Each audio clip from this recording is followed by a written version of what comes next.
আসসালামু আলাইকুম। সকলেই দেখতে পাচ্ছেন জামালপুর জেলার মাদারগঞ্জ পৌরসভার সবচেয়ে গুরুত্বপূর্ণ কাঁচা বাজারের রাস্তাটি দীর্ঘদিন থেকে এভাবেই অবহেলিত।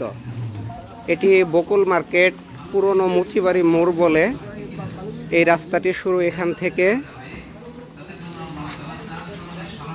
এই রাস্তাটিতে গুরুত্বপূর্ণ অনেক কিছু রয়েছে, যেমন রয়েছে বাংলাদেশ মুক্তিযোদ্ধা সংসদ এই রাস্তাটিতে অবস্থিত। হাজারো বীর চলাচল করে এই ভবনটিতে। আপনারা আরও দেখতে পাচ্ছেন রাস্তার দুপাশ দিয়ে শত শত দোকানপাট,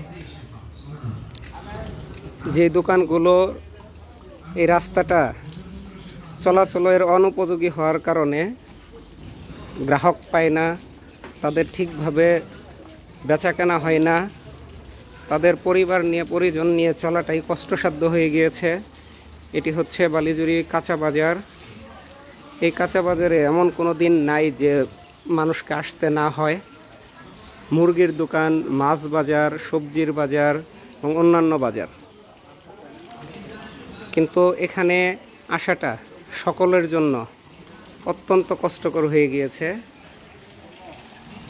আপনারা দেখতে পাচ্ছেন গাড়িগুলোগুলো কিভাবে পারাপার হচ্ছে, প্রতিনিয়তই দুর্ঘটনা ঘটছে। এই রাস্তায় চলাচল করে অসংখ্য শিশু, কচিকাঁচা বাচ্চারা, মহিলা, মা বোনেরা, কিন্তু চলাচলের অনুপযোগী হয়, তারা চলাচল করতে পারে না। তাদের জন্য খুব কষ্টসাধ্য হয়ে গিয়েছে। যারা বর্তমানে দায়িত্বে আছেন তাদের দৃষ্টি আকর্ষণ করছি, আপনারা দ্রুত রাস্তাটি সংস্কারের উদ্যোগ নেন এবং জনগণকে এই দুর্ভোগ থেকে রেহাই দেন।